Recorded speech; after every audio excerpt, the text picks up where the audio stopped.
જો હવે આપણે સમજીએ ડીએનએની બેવડી કુંતલ રચનાની મુખ્ય ખાસિયતો. ડીએનએનું અણુ મોડેલ વોટસન અને ક્રિક નામના વૈજ્ઞાનિકોએ 1956 ની અંદર આપ્યું. એમણે આપેલા અણુ મોડેલ પ્રમાણે ડીએનએના અણુની અંદર 2 પોલીન્યુક્લિયોટાઇડ શૃંખલાઓ આવેલી હોય છે. એનું રાસાયણિક બંધારણ કેવું હોય એની વાત કરી આપણે અગાઉ. હવે વોટસન અને ક્રિક નામના વૈજ્ઞાનિકોએ જે ડીએનએનું દ્વિકુંતલમય અથવા બેવડું કુંતલ ધરાવતું અણુ મોડેલ આપ્યું એની કેટલીક મુખ્ય ખાસિયતો આપણે સમજીએ. તો એવી ખાસિયતો કઈ છે? પહેલી ખાસિયત છે કે ડીએનએની જે શૃંખલા છે, ખાસિયત નંબર 1 કે સમગ્ર ડીએનએ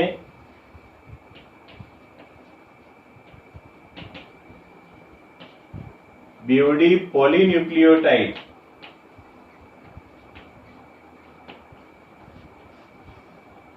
શૃંખલાઓનું બનેલું છે. ડીએનએનો અણુ એ 2 પોલીન્યુક્લિયોટાઇડની શૃંખલાઓનું બનેલું છે, જેનો આધાર એટલે કે જેનો બેઝ એ શર્કરા અને ફોસ્ફેટ છે.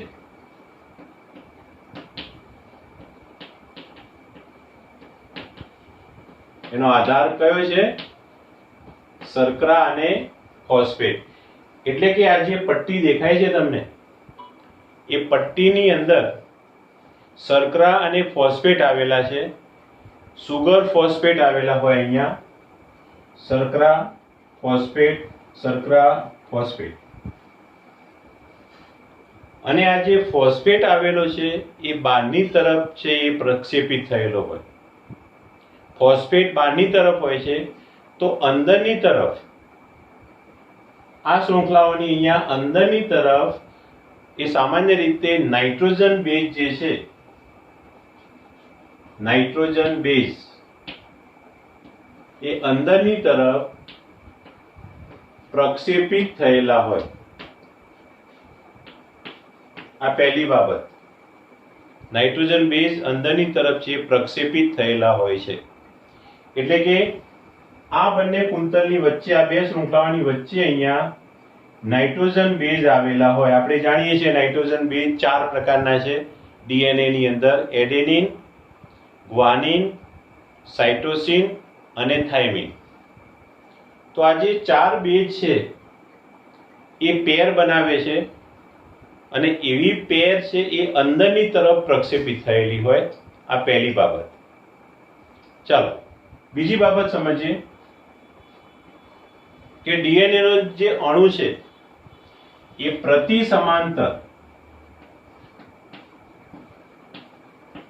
સમાંતર ધ્રુવતાનો ગુણધર્મ ધરાવે છે. પ્રતિ સમાંતર ધ્રુવીયતા કે ધ્રુવતાનો ગુણ ધરાવે છે. ચલો આનો અર્થ શું થાય? તો ડીએનએના અણુ મોડેલની અંદર તમે જોઈ શકો છો કે એક શૃંખલા છે એ આ રીતે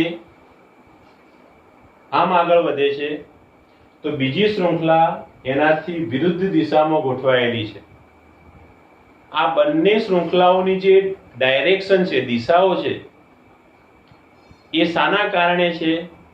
તો પ્રતિ સમાંતર ધ્રુવતાના કારણે. આ ગુણધર્મના કારણે એક શૃંખલા જે છે, એક શૃંખલા એ 5' થી 3' તરફ આવેલી છે, તો બીજી શૃંખલા છે એ 3' થી 5' તરફ વિરુદ્ધ ગોઠવાય છે. આને કહેવાય પ્રતિ સમાંતર ધ્રુવતાનો ગુણધર્મ. બંને શૃંખલાઓ એકબીજાની વિરુદ્ધ કેમ ગોઠવાયેલી છે? એક શૃંખલા 5' થી 3' તરફ ગોઠવાયેલી છે, અને બીજી શૃંખલા 3' થી 5' તરફ ગોઠવાયેલી છે. એનું કારણ પ્રતિ સમાંતર ધ્રુવતા. આ બીજી ખાસિયત. ચલો ત્રીજી ખાસિયત આપણે સમજીએ કે ડીએનએ ના અણુની અંદર નાઇટ્રોજન બેઝ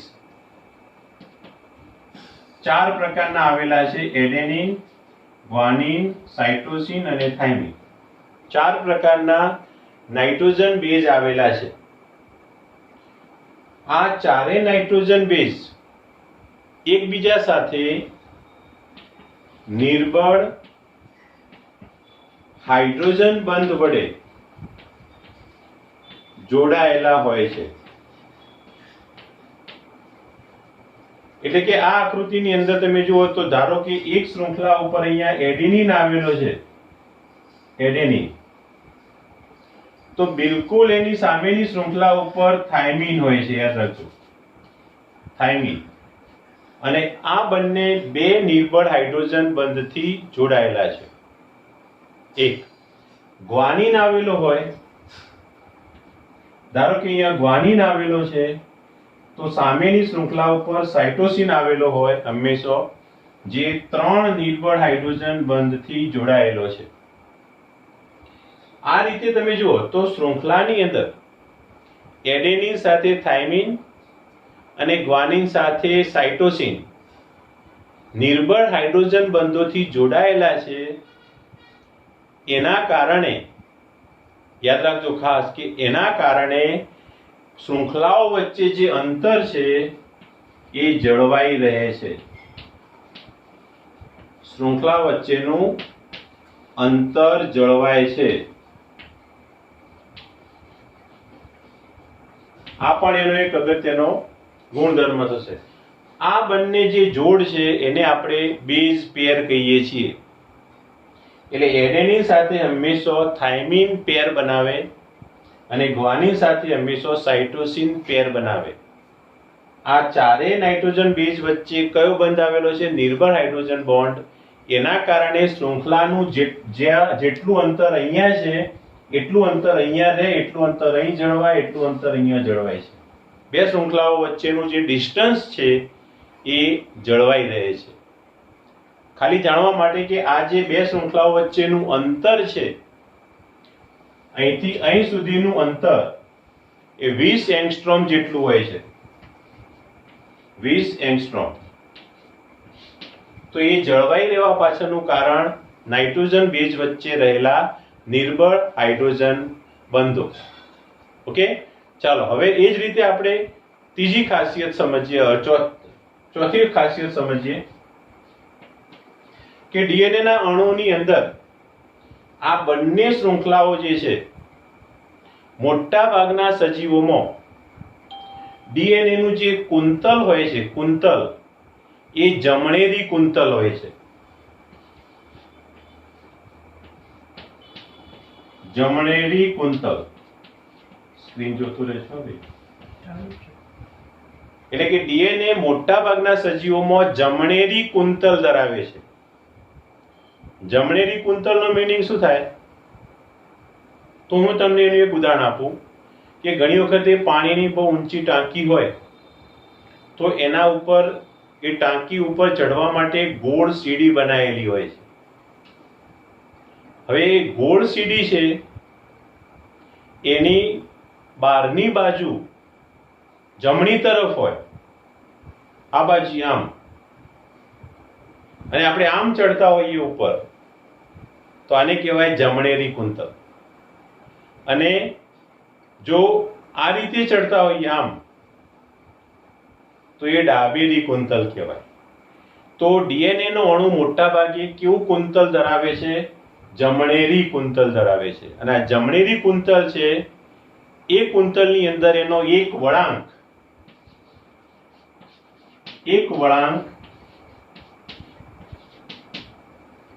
આનો અર્થ શું થાય સમજી લો. એક વળાંક એટલે એક કુંતલ. એક કુંતલ નું જે અંતર છે એ 34 એંગસ્ટ્રોમ જેટલું હોય છે. 34 એંગસ્ટ્રોમ.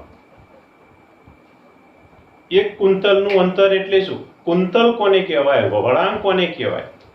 તો ધારો કે તમે સીડી ઉપર ચડવાની શરૂઆત કરી, ગોળ સીડી છે આપણી ઉપર, તમે ચડતા ચડતા આમ ફરીને આપણા માથા ઉપર પહોંચ્યા, અહીંયા પહોંચ્યા, બિલકુલ માથા ઉપરનું જે પગથિયું આવે એ જે આખું ટર્નિંગ છે, વળાંક છે, એને કહેવાય કુંતલ. તો એક ટર્નિંગ વચ્ચેનું ડિસ્ટન્સ કેટલું હોય છે? 34 એંગસ્ટ્રોમ. જો આને નેનોમીટરમાં કન્વર્ટ કરો તો 0.34 નેનોમીટર, 0.34 નેનોમીટર કહેવાય. એક એંગસ્ટ્રોમ એટલે કેટલું થશે ડિસ્ટન્સ આશરે? તો લગભગ 10⁻⁹ મીટર. મીટરમાં કન્વર્ટ કરવા હોય તો આને આપણે કેટલા વડે ભાગીશું? 10⁻⁹ મીટર. તો આટલું અંતર ધરાવે છે એક કુંતલ. એટલે કે અહીંથી શરૂ કરીને અહીં સુધીનું જે કુંતલ છે એનું ડિસ્ટન્સ કેટલું થશે? 34 એંગસ્ટ્રોમ. ઓકે, તો આ થઈ ડીએનએ ના કુંતલની વિશેષતા. 3.4 નેનોમીટર થશે અને 10⁻⁹ વડે ગુણો એટલે મીટરમાં કન્વર્ટ થશે.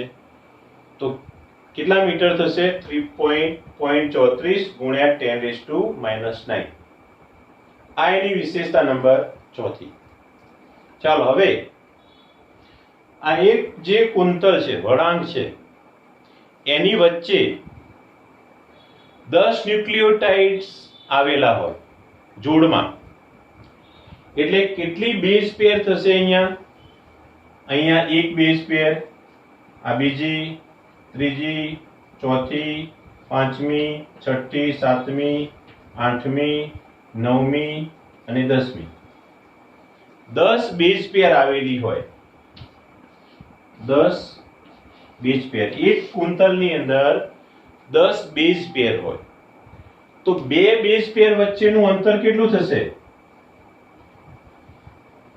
ટોટલ અંતર 34 એંગસ્ટ્રોમ છે. 10 બેઝ પેર આવેલી હોય તો બે બેઝ પેર વચ્ચેનું અંતર થશે 0.34 એંગસ્ટ્રોમ. 0.34 એંગસ્ટ્રોમ જેટલું થાય.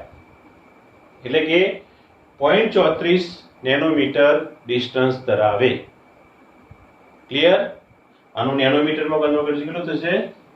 0.34 નેનોમીટર, 0.34 એંગસ્ટ્રોમ. તો આ એની વચ્ચેની વિશેષતાઓ થશે. તો આ એનું અંતર થશે 0.34 નેનોમીટર. ચલો હવે આપણે સમજીએ પાંચમી વિશેષતા.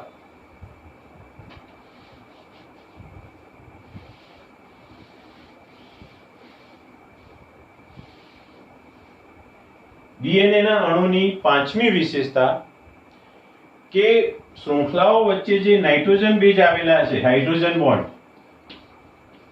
હાઇડ્રોજન બંધો, નાઇટ્રોજન બેઝ વચ્ચે જે હાઇડ્રોજન બોન્ડ આવેલા છે એનું પણ મહત્વ છે. ડીએનએ ના અણુની અંદર હાઇડ્રોજન બંધ છે એ કુંતલને સ્થાયિત્વ પ્રાપ્ત કરાવે છે. કુંતલને સ્થિરતા પ્રાપ્ત કરાવે છે અને આના કારણે એક બેઝ પેર ઉપર ચોક્કસ અંતરે બીજી બેઝ પેર સ્થિત થાય છે. એટલે કે ચોક્કસ સ્થાને એ જળવાયેલી રહે છે અને આના કારણે ડીએનએ નો અણુ જે છે એ પોતાનું ત્રિપરિમાણીય સ્વરૂપ છે એ જાળવી શકે છે. એનું કારણ હાઇડ્રોજન બંધો છે કુંતલને સ્થાયિત્વ પ્રાપ્ત કરાવે છે.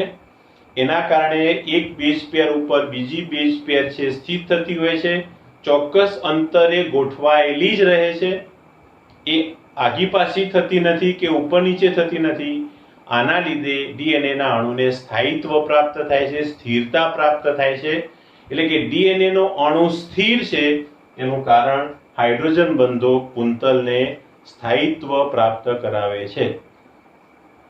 તો આટલી વિશેષતાઓ છે એને આપણે કહીશું ડીએનએ ની બેવડી કુંતલ રચનાની વિશેષતાઓ. ઓકે.